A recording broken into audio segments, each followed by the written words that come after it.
Hey YouTuber, Sculpture1 here with the last review of the new Neca Predator series. We're going to be reviewing the Shaman Predator. Now, honestly, I find out of the three, I'm predicting he is going to be the coolest one. I don't know, there was just something about the Shaman that just seemed always pretty cool. The boar was cool, but I think that the Shaman will be the coolest. What I would love to see, and I think this would just take the cake compared to all of them, would be the green Guardian Predator. I think he would be incredible in Neca figure form. He's always reminded me of the wolf, but honestly, we're not talking about the Guardian, we're talking about the Shaman.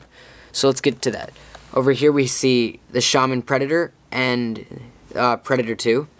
Over 25 points of articulation, include Shaman Staff, City Hunter's Bio, and Shaman Predator up there.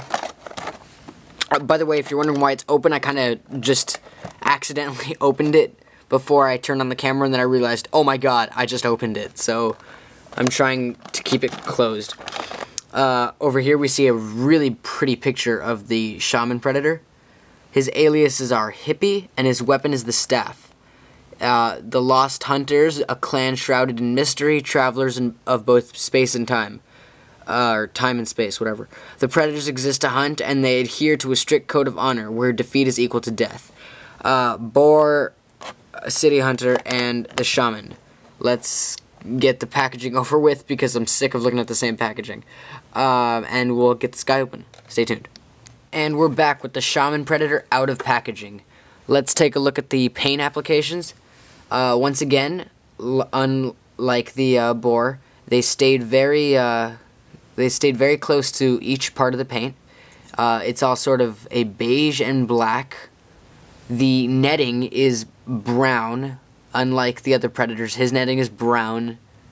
I guess this is more makeshift tribal, because it's more just simple rope than wire. His back has a very cool stripe effect. I really think that's cool. And then the back just have black. On the sides, he's got more stripes on his thighs. And on the back, there's more black spots. I mean, for paint, it's very simple.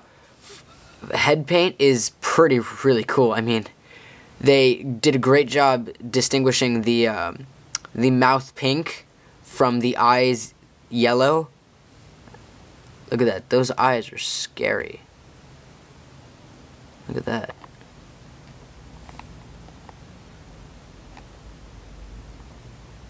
They really did a good job. The crown has black spots dripping down towards the eyes, and then his horns each are painted individually black. Yeah. As far as armor and accessories go, he's got a rubber sort of dress skirt, and then he has a brown pouch. He's got black leather loincloths, another little brown pouch right there, and more parts of the loincloth.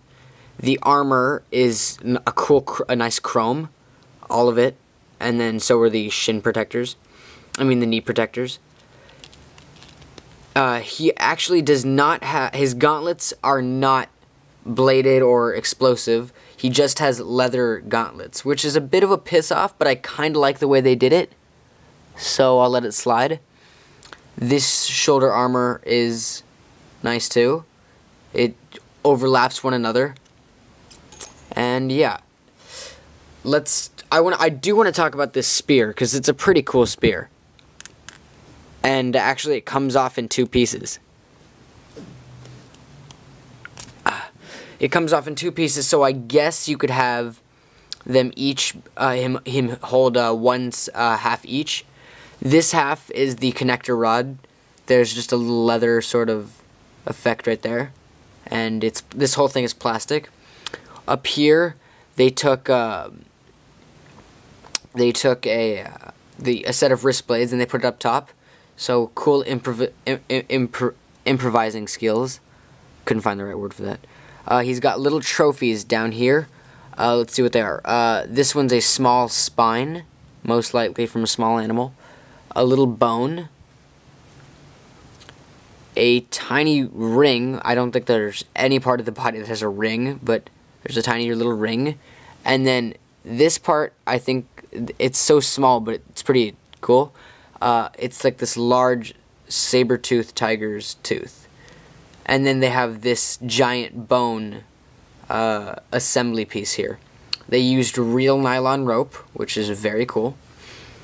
And the entire thing just connects. The spear is just about as long as he is. Let me make...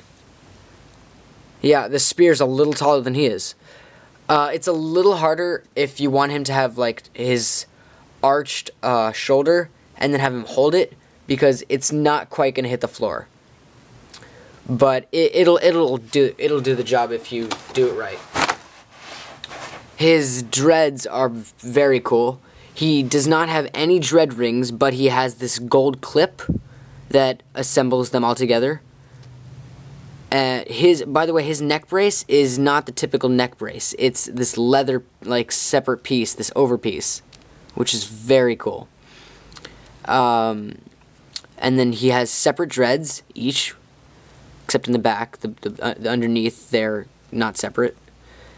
I always like the fact that they never put dread rings on him, especially that they made his dreads long, because if you can tell how old a predator is by the dread length.